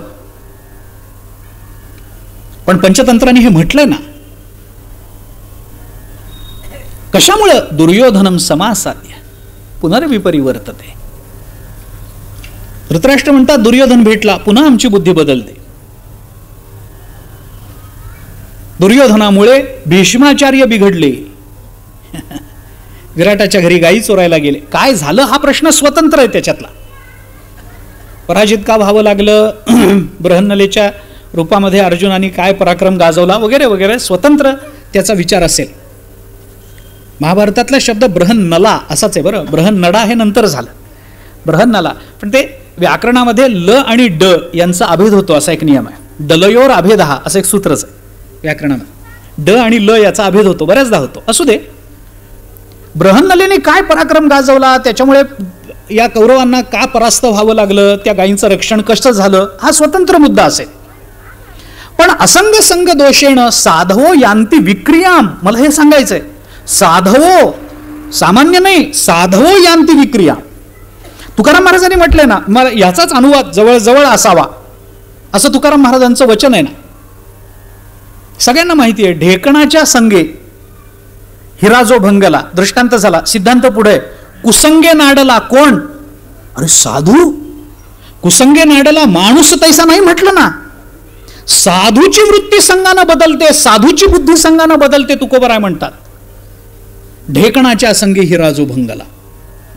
ढेकणाच्या संघात आला की हिरा सुद्धा भंग पावतो म्हणे. वास्तविक हिरा भंगत नाही. हिरा ठेविता ऐरणी वाची मारिता जो गणे तोच मोल पावे खरा करणीचा होय चुरा. तुकाराम महाराजांनी हिऱ्याची परीक्षा सांगितली.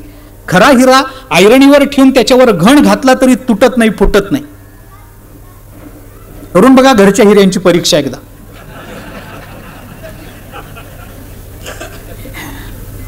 पण तो हिरा म्हणे ढेकणाच्या संपर्कात आला की त्याचा चुरा होतो, तो भंग पावतो.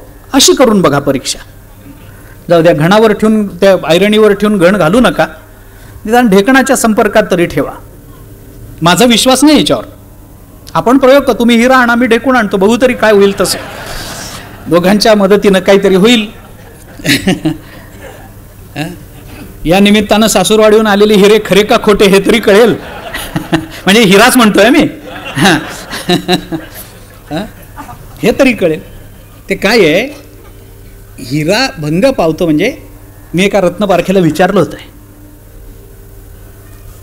हिरा ढेकणाच्या संगे हिरा जो भंगला या शब्दाचा अर्थ ढेकून हा हिऱ्यातला दोष आहे. प्रत्यक्ष ढेकणाच्या संपर्कात असं तो मला बोलला नाही रत्नपारखी. ढेकणाच्या संगे म्हणजे हिरा जो असतो तो असा आपण जर सूर्यप्रकाशामध्ये धरला तर एकदम पारदर्शी असतो. त्याचे पैलूंचे असे प्रकाश पडतात, परिवर्तित होऊन तो प्रकाश जमिनीवर वेगवेगळ्या रंगा आकाराचा पडतो. पण त्या हिऱ्यामध्ये जर एक बारीक काळा डाग असेल तर त्याला ढेकूण दोष म्हणतात त्यांच्या भाषेमध्ये. तुकाराम महाराजांनी ते सांगितलं असावं असं त्याचं म्हणणं आहे. कारण प्रयोग कुणीच केला नाही, नुसतंच प्रमाण देत आलोय आम्ही ढेकणाच्या संगी हिरा जो भंगला, तर त्याला ढेकूण दोष म्हणतात. तो काळा डाग हिऱ्यामध्ये असणं. तो डाग एकदा असला की भले तो 10 कोटीचा हिरा असू देत, त्याची किंमत 0 होऊन जाते. म्हणजे तेवढ्या काळ्या डागाच्या संपर्कामध्ये 10 कोटीचा हिरा आला तरी जसा निर्मूल्य होऊन जातो, तसा एखादा साधू वृत्तीचा मनुष्य हा सुद्धा दुर्बुद्धीयुक्त माणसाच्या संपर्कात आला की निर्मूल्य होऊन जातो.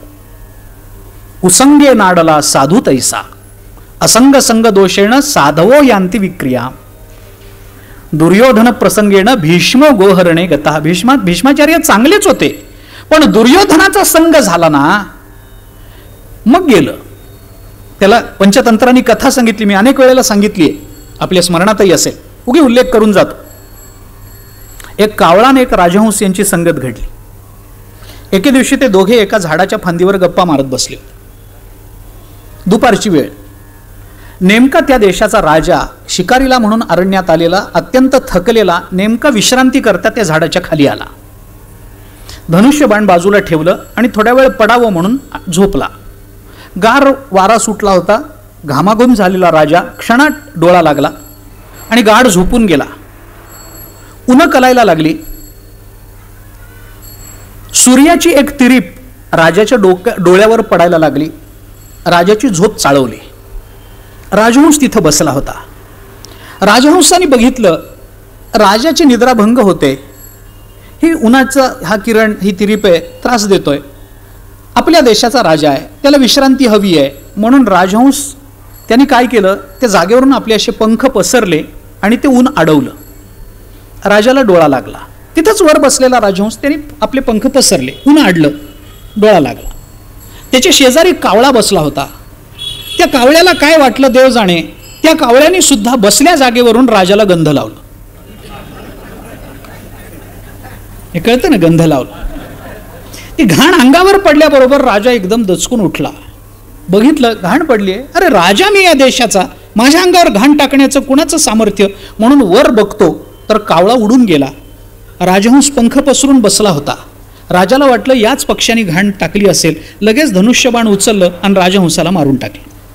पंचतंत्रांनी सांगितलेली कथा, याचाच निकष, याचं सार म्हणून पंचतंत्रांनी हे सांगितलंय.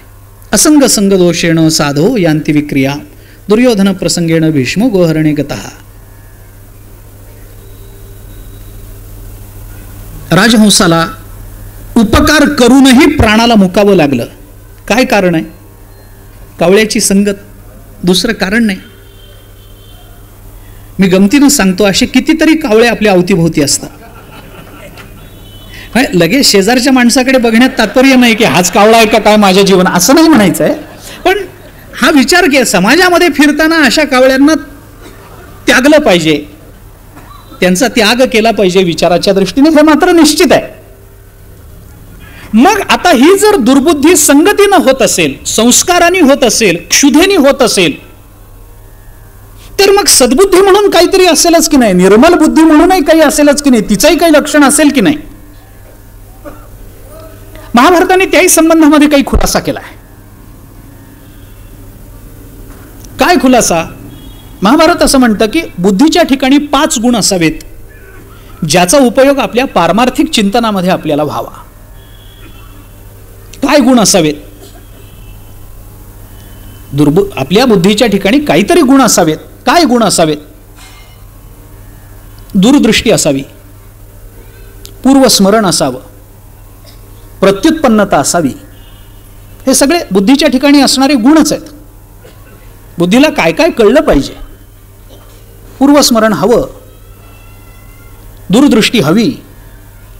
आत्तापर्यंत ज्या दोषांनी आपल्या परमार्थाला प्रतिबंध केलाय त्या दोषांच्या निराकरणाकरता पूर्वस्मरण असलं पाहिजे की कोणत्या दुर्गुणामुळे आपल्याला कुठे प्रतिबंध ठरला हे कळलं पाहिजे. दूरदृष्टी असावी. आत्ता आपण काय गुण मिळवला तर आपल्याला पुढे जाऊन आपल्या पारमार्थिक जीवनामध्ये त्याचा फायदा आहे हे कळलं पाहिजे.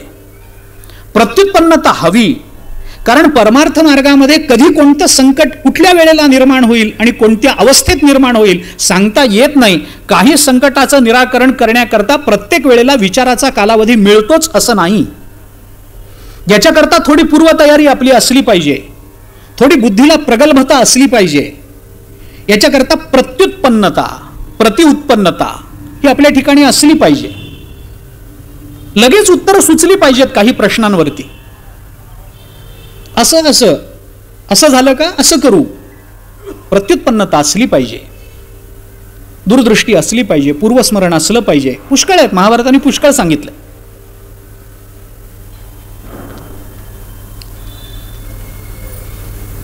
अशी जर बुद्धी असेल आणि अशा पद्धतीनं बुद्धीचा निर्वाह होत असेल तर हळूहळू हळूहळू ती बुद्धी शुद्ध होण्याचा प्रयत्न करते. बुद्धीतले दोष हळूहळू हळू निवृत्त होतात. सगळेच दोष जातात असं नाही, पण कोणते दोष गेले म्हणजे मग आपली बुद्धी शुद्ध झाली असं समजायचं. त्याला ज्ञानेश्वर महाराजांनी उत्तर दिलंय. संकल्प विकल्पाची वाढी सांडोनी. माणसाचे संकल्प विकल्प बंद, वास्तविक हे मनाचं कार्य आहे, पण ज्ञानेश्वर महाराजांनी ते अंतःकरणाच्या रूपानं सगळं एकत्रित सांगितलं. संकल्प विकल्प आपले संपले पाहिजेत. संकल्प करणं बुद्धीचं काम आहे, संकल्प करणं मनाचं काम आहे, आणि संकल्प करणारं जे अंतःकरण असतं त्यालाच मन असं म्हणतात. संकल्पात्मकम इदम अंतःकरणम मनः असं मनाचं लक्षण आलं. संकल्प करणारं जे अंतःकरण त्याला मन म्हणतात, आणि संकल्प आला की त्याच्या बरोबरीनं विकल्प हा येतच असतो. मनुष्य काही संकल्प केल्याशिवाय तर आपलं पाऊल पडत नाही. आता तुम्ही प्रवचनाला आला, सहज आला का हो? 4 वाजता तुमच्या मनात असा विचार आला असेल, 5 वाजता मनात विचार आला असेल, 6ला प्रवचन आहे, 5:30ला निघू. झाला ना संकल्प? संकल्प झाला ना. म्हणजे कोणतंही कार्य करण्याच्या पूर्वी आपलं मन आधी त्या कार्याची योजना बनवत असतं.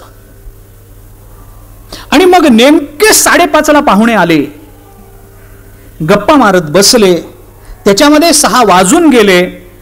ते गेल्यानंतर 5:15ला आमच्या लक्षात आलं, अरे प्रवचनाला जायचं होतं. विकल्प गेलं. आता जाऊन काय उपयोग आहे?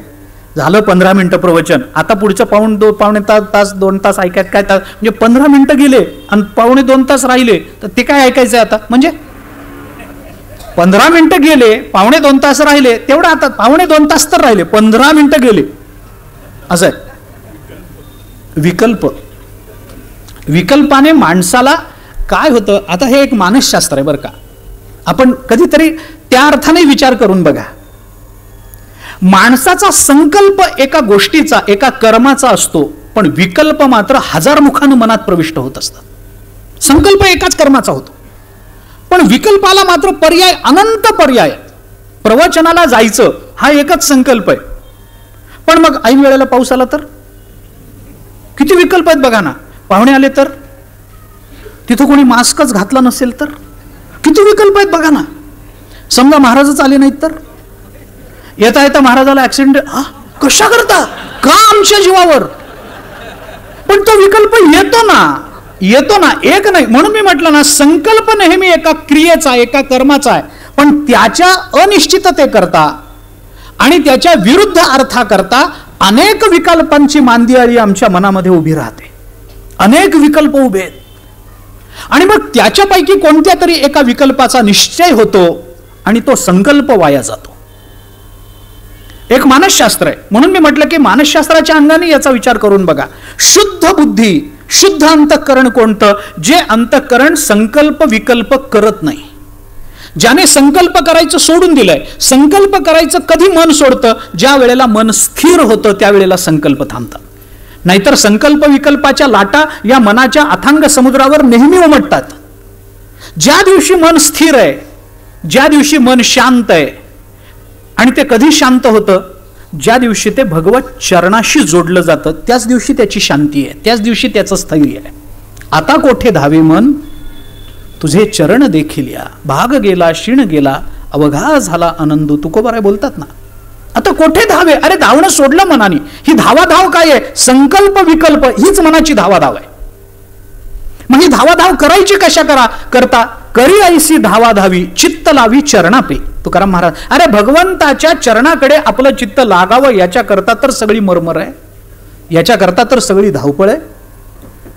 करी ऐसी धावाधावी किंवा ऐसी करी धावाधावी दोन्ही पाठ आहे. चित्त लावी चरणापे.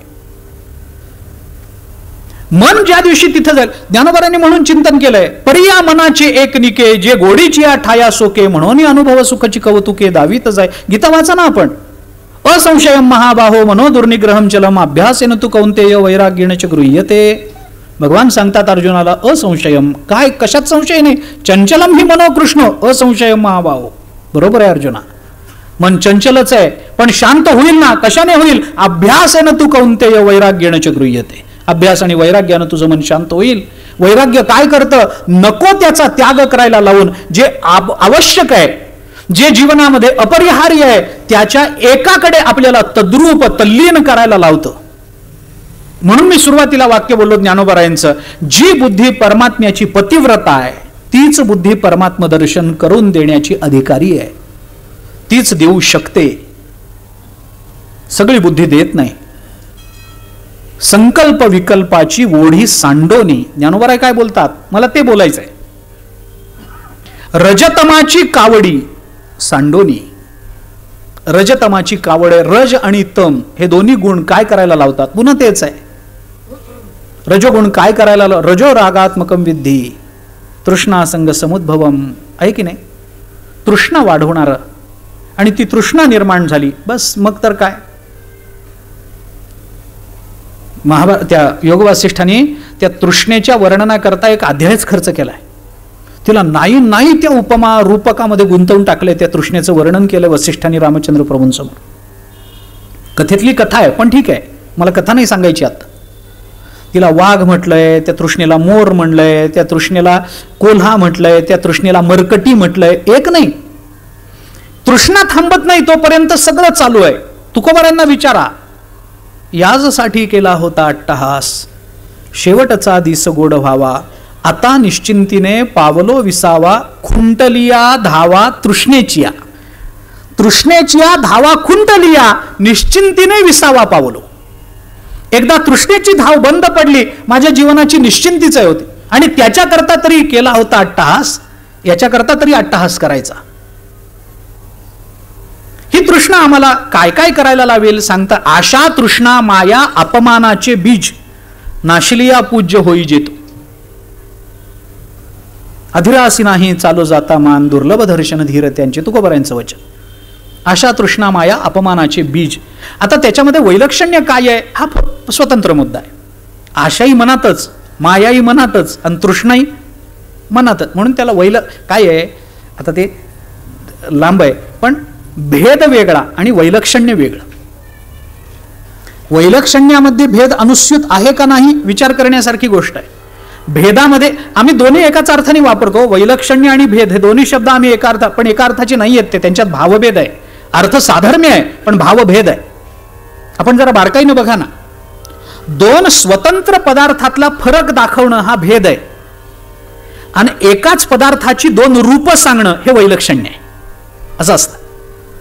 आशा तृष्णा माया यांच्यात वैलक्षण्य आहे. अहो हे मीठ आणि ही साखर हा भेद झाला. पण साखरेचं वृंदावन आणि साखरेचं झाड ह्याच्यामध्ये करतात ना, रुखवतात करतात ना साखरेचं. आता पूर्वी करत होते, आता रुखवत विकतच मिळतं म्हणतात. पूर्वी करत होते म्हणे बायका, जे मुली जे काय असेल ते. तर ते साखरेचं वृंदावन आणि साखरेचं झाड. आता झाड आणि वृंदावन यांच्यामध्ये ह्या दोन स्वतंत्र गोष्टी झाल्या नाही ना, पण त्यांचं स्वरूप एक आहे ना. त्याच्यामुळे एकाच साखरेची ही दोन रूप, त्यामुळे वृंदावन आणि झाड यांच्यात वैलक्षण्य असतं, यांच्यात भेद नसतो. पण साखर आणि मीठ याच्यामध्ये भेद असतो, वैलक्षण्य नसतं. असं आहे ते. आशा तृष्णा माया अपमानाचे बीज. किती वर्णन आहे त्या तृष्णेचं. सांडोनी रजतमाची कावडी. रजतमाची कावड घेऊन मन जातं. कावड घेऊन जाणारा मनुष्य बघितलाय का? आता जुन्या नवीन लोकांना तर कावड म्हणजे माहितीच नाही, त्यांना कोविड माहिती आहे, कावड नाही माहिती. कावड नाही माहिती. ते रामेश्वर, काशीची गंगा रामेश्वरला नेणे कावड. ती कावड कशी असते, चालताना नेहमी ती हलते. रजतमाची कावड ते सत्वगुण नाही म्हणजे दुर्बल आहे. आणि रजतमाची कावड जेव्हा घेऊन जातो तेव्हा अस्थिरता ही गृहीतच आहे त्याच्यामध्ये. त्यामुळे ती अस्थिरता टाकून देणं म्हणजे सत्वगुणाची वृद्धी करणं. रजोगुण तमोगुण नष्ट होत नसतो, तो राहणार. जोपर्यंत आपलं शरीर आहे, जोपर्यंत आपण आहोत, तोपर्यंत रजतम हे दोन्ही गुण राहणारच. मनुष्य सात्विक आहे म्हणजे काय, वारकरी माणूस सात्विक आहे म्हणजे काय, म्हणजे रजोगुण तमोगुण नसतो असं नाही, पण त्याचा सत्वगुण इतका प्रबल असतो की रजोगुण तमोगुण अत्यंत दुर्बल होतात, म्हणून त्याला सात्विक म्हटलं जातं. असं असतं. कारण ज्ञानोबांनी म्हटलंय या जगतापर्यंत तिन्ही गुणांनी युक्त नाही असं कोण आहे दाखवा. अहो, दगडामध्ये सुद्धा रजोगुण तमोगुण असतात, सत्वगुण असतात. आता मी काय सांगू आपल्याला, जड पदार्थात, कारण कार्य आहे ना, जे कार्य आहे त्याच्या मागे रजोगुण तमो गुणसिद्धी आहेच ना. सत्वरजतम गुण झाल्याशिवाय कार्यसिद्धी होणारच नाही, पण ती स्वतंत्र प्रक्रिया झाली. सत्वशुद्धी सहाकारे गुरुकृपामृत तुषारे सासिन्नलेनी बोधे ओसरे द्वैत दैन्य. सत्वशुद्धी ही सहाकार्य म्हणजे सहाय्यकारी झाली पाहिजे. गुरुकृपेचा तुषार आपल्या अंगावर उडला पाहिजे. मग सासिन्नलेनी बोधे असा त्या गुरुकृपेचा बोध झाला की मग काय होतं, द्वैत दैन्य ओसरे ज्ञानोबराय म्हणतात. शुद्ध बुद्धी रजतमाची कावड सांडून. पुष्कळ आहे 18व्या अध्यायामध्ये, तर त्याचं पुष्कळ वर्णन सुरुवातीलाच आलंय. भोगिता निज धर्माची आवडी बुद्धी उरे. ज्ञानेश्वर महाराज शुद्ध बुद्धीचं लक्षण सांगतात. निजधर्माची आवडी भोगिता. निजधर्म काय आहे, धर्म, आता ते पुन्हा तिथं गेलं. निजधर्म म्हणजे काय, निजधर्म ज्ञानेश्वर महाराजांना विचारा, निजधर्म कशाला म्हणतात. निजधर्म हा चोखडा नाम उच्चारू घडघडा भुक्ती मुक्तीचा सवंगडा हा भवसिंधू तारक. ज्ञानोबराय बोलतात. धर्म, निजधर्म म्हणजे काय, धर्म शब्द परमात्म्याकडे लागतो वेदांताच्या दृष्टीने. निजधर्म स्वस्वरूपाची आवडी म्हणजे पुन्हा तेच झालं, तिला आपल्या स्वरूपाची आवड असलेली बुद्धी उरते. अशी जी बुद्धी आहे त्याला भगवान सत्वशुद्धी असं म्हणतात. अभयम सत्व संशुद्धी, ती सत्व संशुद्धी आहे. मग एकदा अशी बुद्धी झाली, एकदा असं अंतःकरण झालं की मग समोर कोणताही विषय येऊ दे असक्ती राहत नाही. इंद्रिय वर्गी दाखविलिया विरुद्ध अथवा भलिया विस्मयो काही केलिया नुठी चित्ती. काही नाही, किती अनुकूल विषय येऊ दे, प्रतिकूल विषय येऊ दे, चित्तामध्ये विकल्प निर्माण होणार नाही. चित्तामध्ये चित्त हलणार नाही जागेवर. ज्ञानोबारांची भाषा फार गोड आहे. ज्ञानोबाराय म्हणतात, घरा येवोपा स्वर्ग का वरी पडो वाघ आत्मबुद्धीसी भंग कदा नोहे. घरी स्वर्ग आला काय आणि अंगावर वाघ पडला काय, त्यांची बुद्धी आत्मस्वरूपाला सोडून बाजूलाच होत नाही.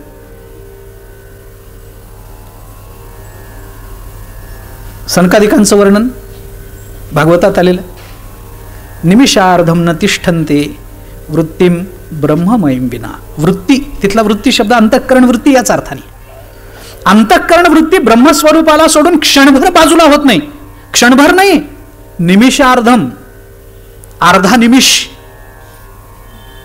आता त्याच्याकरता ते निमिष बघायला भागवतच बघावं लागतं. ते निमिराजाची कथा बघावी लागते. आपली डोळ्याची पापणी खाली होऊन वर व्हायला वेळ लागतो, त्याला एक निमिष म्हणतात. एक निमिष, त्याचं गणित आहे. एक क्षण घ्यायचा, एक क्षण. क्षण म्हणजे श्राद्धातला नव्हे. एक क्षण घ्यायचा, कालाचं परिमाण असणार.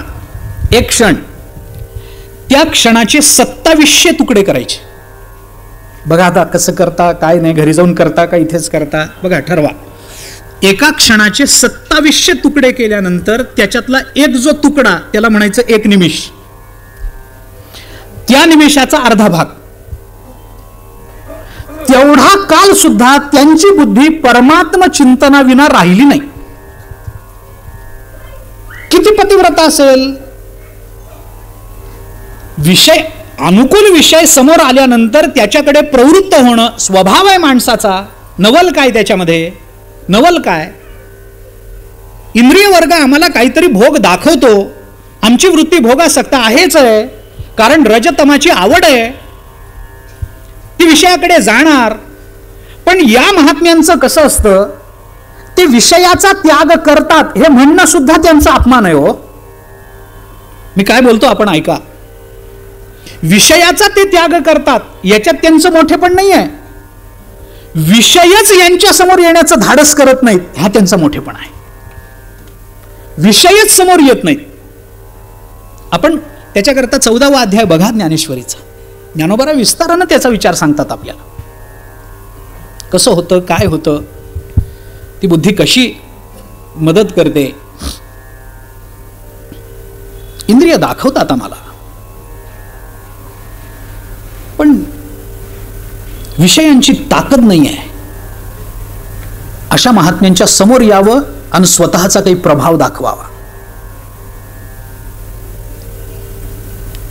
इंद्रिय विषयाला सोडून येतात, वैराग्यवानाच्या बाबतीत होईल, पण संतांच्या बाबतीत त्यांची इंद्रिय विषयाला सोडून येत नाहीत.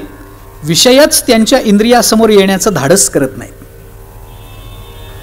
नाहीतर काय, आलेला विषय भोगणं. हे तर पांडित्याचं लक्षण सांगितलंय. आपण विदुरनीतीमध्ये म्हटलंय, अनागतानाम भोगानाम अवांछनम अकृत्रिमम आगतानांच्या संभोगम इति पंडित लक्षणम, असं म्हटलंय. आगतानांचे संभोगम म्हटलंय. तो मान्य आहे, तो विषयाच्या मागे धावत नाही, पण अनायासे प्रारब्ध भोगात जो विषय त्याला प्राप्त होतो त्या विषयाचा तो भोग घेतो. हे पंडिताचं लक्षण आहे म्हटलं विदुरांनी. आता ज्ञानोबा बोलता, एक शेवटचा दृष्टांत देतो, थांबतो. गावा गेलिया वल्लभू पतिव्रतेचा विरह क्षोभू भलते सणी हानी लाभू न मनी जीवी. ज्ञानोबा बोलतात, पतिव्रतेचा गावा गेलिया वल्लभू पतिव्रतेचा विरह क्षोभू. पतिव्रता आहे, तिचा पती गावाला गेला, विरहानं व्याकुळ होते, स्वाभाविक आहे, कारण त्याच्याशिवाय तिला दुसरं काही नाही आहे. पतिव्रते जैसा भ्रतार प्रमाण, तुकोबराय बोलतात त्या दृष्टीने.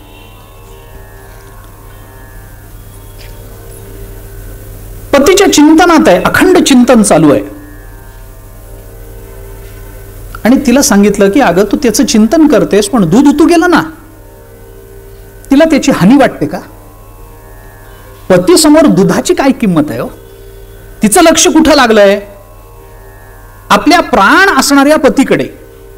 इकडं दूध उतू गेलं, जाई ना. आणि तेवढ्यात तिच्या मैत्रिणीने किंवा कुणी तिला सांगितलं, काय ग काय करते? काय नाही, गावाला गेलेत, मन लागत नाही कशा. हे बघ, मी तुझ्याकरता इतकी सुंदर साडी आणली, लक्ष जागेल. दूध उतू गेल्याचं वाईट वाटत असेल आणि आवडत्या रंगाची साडी मिळाली याचं सुख वाटत असेल, पती गावाला गेल्यानंतर त्याच्या चिंतनात जर हे होत असेल तर ती पतिव्रता नव्हे. तिला लाभ आणि हानी हे काही नाही.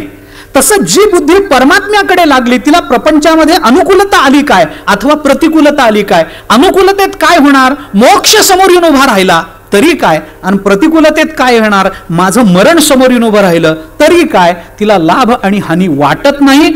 अशी जी बुद्धी आहे त्या बुद्धीला सत्व संशुद्धी असं म्हणतात. आणि अशी सत्व संशुद्धी ही आपल्या परमात्म कृपेकरता, परमात्म प्राप्तीकरता अत्यंत उपयुक्त. हा दुसरा गुण भगवंतांनी इथं सांगितला. अभयम सत्व संशुद्धी ज्ञानयोग व्यवस्थिती दानम दमश्च यज्ञश्च स्वाध्यायस्तप आर्जवम ते सत्स्वरूप रुचलेपणे बुद्धी जे ऐसे अनन्य होणे. ज्ञानोबा म्हणतात, अर्जुना ते सत्वशुद्धी म्हणे केशी हंता. अर्जुना मी त्याला सत्वशुद्धी असं म्हणतो. कशाला? बुद्धी अनन्य झाली पाहिजे, चित्त अनन्य झालं पाहिजे, मन अनन्य शांत तृप्त झालं पाहिजे.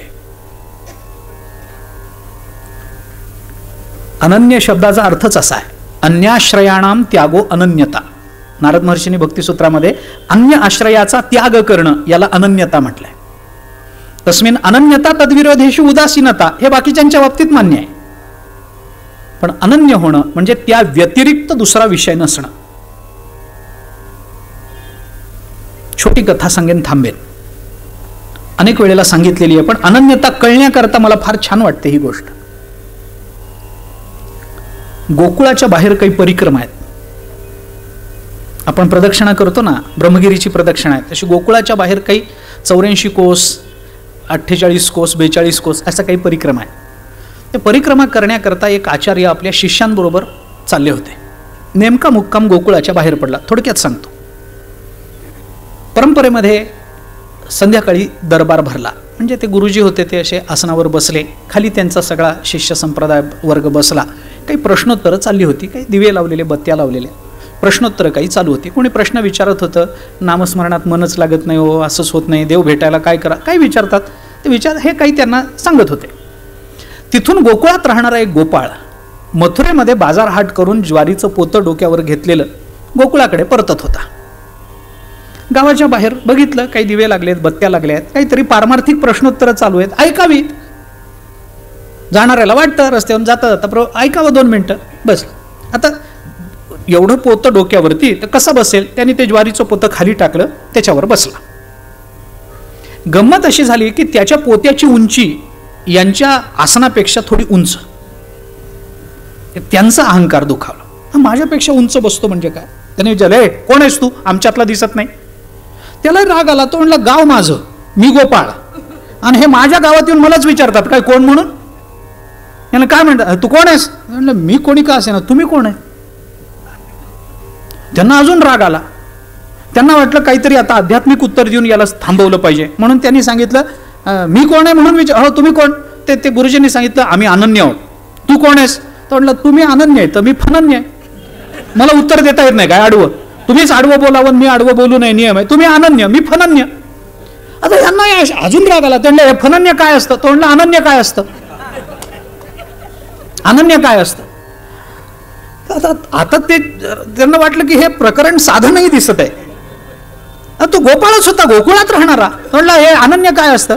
ते म्हणले, अरे आम्ही अनन्य आहोत म्हणजे भगवान श्रीकृष्ण सोडून आम्ही इतर कोणत्या देवतेचं भजन करत नाही, दर्शन घेत नाही, इतर देवतांना भजत नाही.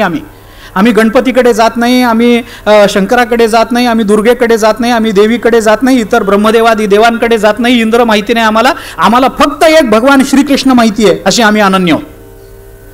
फनन्य काय असतं? तो म्हणाला, तुम्हाला कृष्ण सोडून इतर देवतांची नावं तरी माहिती आहेत, आम्हाला तीही माहित नाहीत, असे आम्ही फनन्य आहोत.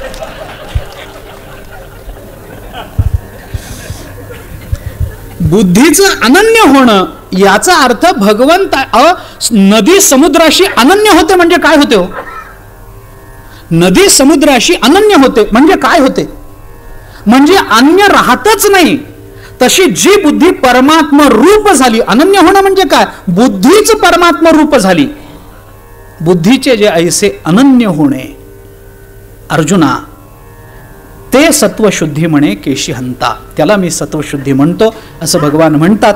अशी सत्वशुद्धी असेल, अशी बुद्धी निर्मळ असेल, ती बुद्धी परमात्मा चिंतन सोडून अन्य चिंतन करण्याकरता प्रवृत्त नसेल, तर तीच बुद्धी आपल्याला परमात्मा स्वरूपाला प्राप्त करून देते. दृश्यते त्वग्रया बुद्ध्या सूक्ष्मया सूक्ष्मदर्शिभी. मग एष सर्वेषु भूतेषु गूढोत्मान प्रकाशते. असं जरी असलं तरी तो गूढ असणारं आत्मतत्व आम्हाला अशा बुद्धीनं कळतं. त्या बुद्धीचा विचार करून तशी बुद्धी प्राप्त करून घेण्याचा प्रयत्न करणं, हे दैवी संपत्तीच्या प्राप्तीचं प्रयत्न करणं, हेच आमच्या जीवनाचं सार्थकत्व असेल. तसं सार्थकत्व तुमचं माझं व्हावं अशी प्रार्थना करतो.